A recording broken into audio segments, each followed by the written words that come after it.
Hi there, I'm Christine Strauss, and this is The Real Deal with Baird and Warner, where we cover all things real estate for buyers, sellers, renters, investors, and fellow agents. Before we jump into our episode today and introduce our special guest, I want to give you a quick look at our weekend market update. So on the list side and on the buy side, we saw a little bit lower activity. So lower amount of listings and the amount of buyers that were out were also lower. However, we were still over that 1.0, which is fantastic considering this time of year. Today we have Julie Kaczor as our featured guest, so thank you so much for being here, Julie. We appreciate it. Thanks for having me. Of course. And Julie is our office all-star. She's just phenomenal. And on top of that, she has made a nice side business for herself, coaching other agents to be just as successful. So I'm so excited to dive into that with you here today, Julie. Awesome. Wonderful. So first and foremost, let's jump right into it. So why is time management important for real estate agents? It's a great question. Years ago, I heard a quote, and I pretty much look at it every day. And it says, if you don't control your time, then time will control you. And in real estate, we all get the same amount of hours in a day, and it always behooved me to see how much certain people could get done in a day versus others. So why is time management important for real estate? Independent contractor versus being an employee. So, you can really do whatever you want to do. That's sometimes a problem in itself. The discipline of a simple schedule. Sometimes people don't even know that they should have a simple schedule. You don't have to micromanage every minute of your day, but they don't even understand that real estate agents should have a simple schedule. Mm-hmm. Also, the time management is a direct correlation to the goals that you've set at the beginning of the year with your managing broker. And I really believe that your actions in that time will deliver you the results in your goals. Absolutely. So it's what you do in your time. Cool. And that last thing is just you have a better mindset when you feel a little bit productive as opposed to, I should have, or I could have, or I didn't. And I think that the mindset has a big importance there. Definitely. Yeah. That's some really great starting point there too. And so for, again, some of our real estate agents, do you have any types of strategies that really help lead them to that better time management? Well, over the trial and error of many years, 26 years here, I found for me, it's probably not for everybody, but waking up at the same time every day and establishing some type of morning routine for what time you wake up, when you get dressed, when you leave, what you eat, if you exercise. So I call it the Monday through Friday schedule. There you go. Keeping that the same for me is just kind of leads me to actually another quote. Not that I'm here full of quotes, but sure. But this is again really important, and it was you will never always be motivated, so you must learn to be disciplined. And I think it's the discipline within the time management that allows you to come in and maybe do something that you don't want to do. You just kind of shut it off, just like an athlete that practices the same thing over and over again. So getting in and just doing it. One of the things for time is actually just coming to work dressed, or being at home. If you're working at home, get dressed like you're at work. Right. Because part of that time, you can put your mindset into that work. So starting and stopping work on time, waking up on time, making some lines in the sand with how you'll operate your day. Okay. That was really big with me. If my assistants, if they let me out, I usually don't come back. And I'm like, why'd you let me out? Because I'd spend 30 minutes socializing. Right, sure. So over the years, I've developed my own lines in the sand. I don't think these are for everybody, and I think that's fair, but I think that some lines in the sand that you establish should be for you. One of mine is I don't accept lunch dates. I haven't for about 6 or 7 years. So it was a really hard thing for me to say, why don't I? Well, I realized that that's during the workday, and I want to establish my workday so I don't have to work all night and all the time. Right. So that's just one thing. The other thing is I don't go on any type of personal social media or shopping or anything online during 9 to 5. Huge. So those are just 2 examples of some things that really work for me. If I go to lunch, I'm not coming back. Right. Okay, it's more fun Yes, to do these exactly. other things. Right. So again, it goes back to the discipline of what will I do during the course of the day, maybe versus what somebody else will. Right. You know, but that has helped me a lot. And just if you have to be, addicted to your phone and all that, make some parameters for that. And this is all time. I read an article a few years ago, and it was about every time you get interrupted with a ping or that your productivity lessens by about 17%. So you have to start the activity over again. You have to rethink. You have to reconcentrate. So think if you're doing a market analysis. In this case, some of the agents do, 100 a year. Right. So think about that 17, how many hours, you're wasting. But those are some lines in the sand for time management that have really helped me a lot. That is so wonderful to know that. And especially as we're taking on our day-to-day, like you said early on, everyone gets the same amount of hours in the day. So how you are allocating all of that is so helpful. So you're not, burning that midnight oil, trying to stay up late, finish that work. You can have the time and the place for work. So that is wonderful. Well, that's actually one last point on that. A really good point is, do you know your work hours? Right. So if that could be a very simple start for a lot of agents. Define that first. Define what your work hours are, and then define what you're going to do in the work hours. So starting at 10 one day or 9, if you don't know when you're starting, how do you know when to stop? So I hear these agents all the time telling me, oh yeah, they're working at 8 and 9 o'clock and this and that. I'm like, why are you doing that? Right. You have to refresh and regroup. Right. And so if you start on time, you don't feel guilty about stopping on time. There you go. That's a good point to keep in mind. So kind of segueing off of that, we're talking about these starting hours, stopping hours. Can we get a little bit of insight into what your typical day looks like? I know you have so much going on and you handle it flawlessly. So maybe if we can get a little peek behind the curtain there to see how that looks. Well, again, not for everybody. I have other interests besides real estate, so I have to make time for that too. But a very typical Monday through Friday day for me is I wake up at 4 o'clock. There you go. Wow. It's awful, but I wake up only so I can have my Zen time. I can have a cup of coffee. I can just kind of rethink how I want the day to get started and calibrate. It also leads me to believe that there's nothing else to do, so I may as well get ready to exercise because there's nothing else to do at 5 in the morning. Right. So basically 4 o'clock wake up, 5:15 exercise. By the time I exercise, get back, get myself ready and packed up for work. I try to get in the office by 8:30. Again, whether you're home office or they're really 8:30 or 9, 8:30, 9:30, structure the day. When I get to the office, I always structure my day before I start anything, before I check an email, before I check anything. And that way each person that I know I need to get back to, or when I feel the emails, I can see the importance of what might need to go in a certain time frame. So once I establish where everything's going to happen, it's really like I put a puzzle together every day.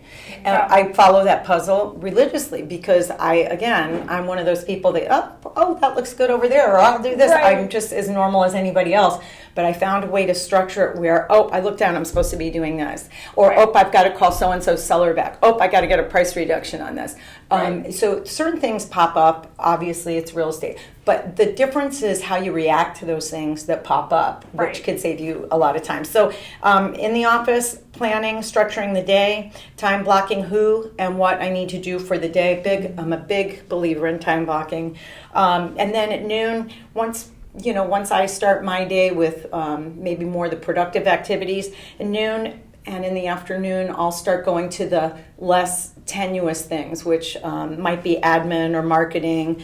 The other line in the sand that I have is I try, not always, but I try not to leave for appointments anytime before 2:30 Monday through Friday. So I can always control that, maybe with a conversation with the seller. Would 3 or 5 work for you today? No. Would 5 work tomorrow, Saturday? Right. And if they definitely can't, not a big deal, I can go. But again, I've programmed myself to work till a certain point, leave for a certain point, go to appointments at a certain point, and then go home and put my stuff away. So it's kind of very routine for me.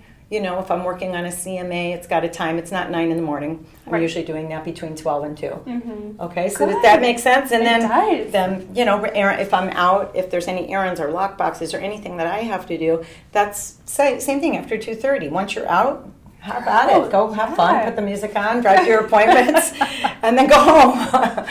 But I'm also a big believer on going home to refresh my batteries for the next day. And I don't know how, everybody's very programmed differently, but I give a lot of credit. There's people that work just around the clock in real estate. I chose years ago not to do that. Right. I just can't do that.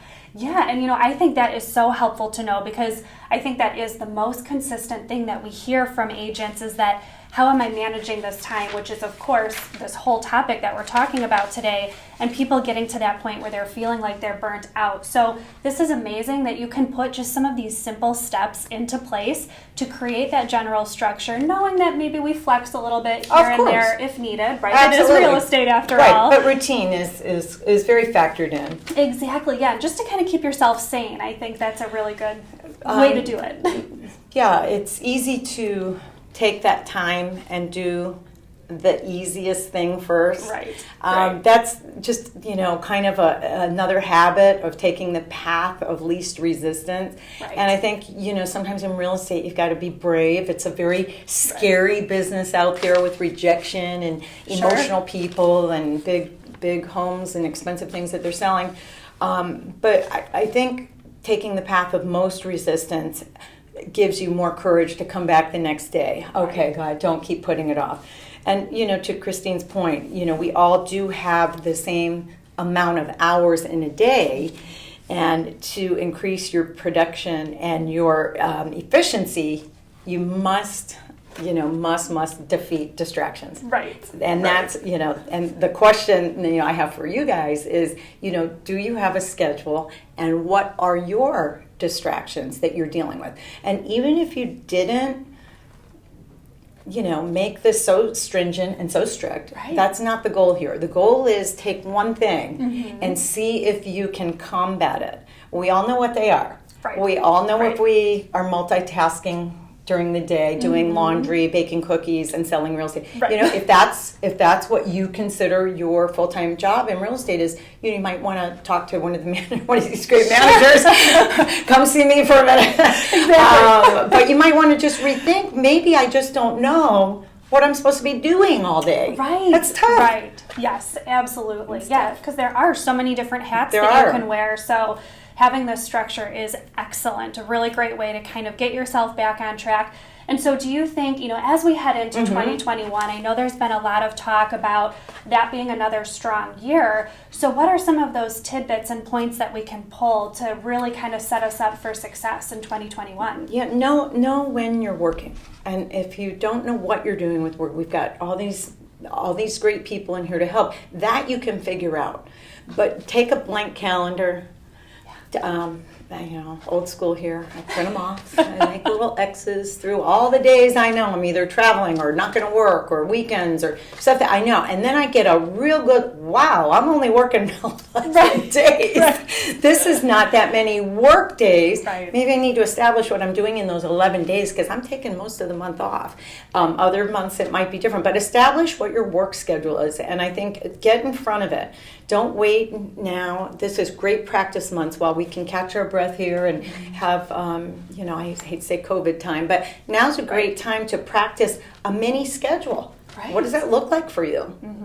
Okay, so you can role play that a little bit. Good, good. Well, that is excellent advice. And Julie, thank you so much for being here with us today. We just really appreciate it. Great tips, not only for you as realtors, but I think anyone looking for some structure. Yeah, especially with the times that we're in, people just are going, a little crazy. I know we've probably all met with clients that were alone, and it's very sad. But when they have a routine and they can get out and do their walk and come back, and they feel that there's a little bit more purpose in their day. Absolutely. So that's kind of what I feel like to hang in there with real estate, get in front of your competition there. Right, good. Well, that is such a good way to look at it. And Julie, if any of our listeners or fellow agents want to reach out to you, maybe to talk either about coaching or some better ways to do things, are there places where they can reach you? Yep, just email me. I'll be sure to get back to you, probably after 2:30. You don't need to drop in my office because I'll have my door closed. No, I'm teasing. Absolutely, I'm available to anybody that wants to further discuss. Wonderful. Yeah. Well, thank you so much, Julie. And now we're going to take a break for a message from one of our key mortgage loan officers for our weekly Mortgage Minute. Today is November 3rd. One of the resounding questions that I've been getting from potential buyers is, it's a seller's market, and should we be looking to buy now because we'll be paying more for a home than normally? And my answer to them is a resounding definitely. Keep yourself in the game. Get yourself aligned with your realtor looking at properties. And the reason is this.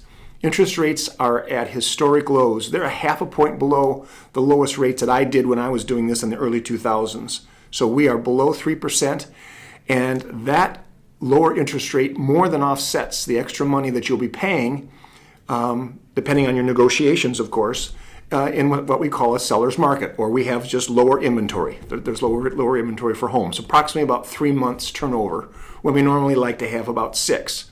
Another reason to not put off your home buying endeavors is that if you wait till the spring, you don't know where interest rates are going to be, so they could be higher. We're hoping they're not. The pundits say that they're going to stay in a really good range, but you're also going to have 3 or 4 more months appreciation in the properties that you're going to look at, which is going to be driving prices up. And the spring market, just with added activity, pushes the prices up in that area. So do not put off if you're a motivated buyer, do not let this seller's market detain you from actively seeking a home. Get aligned with your Baird & Warner realtor and start your search.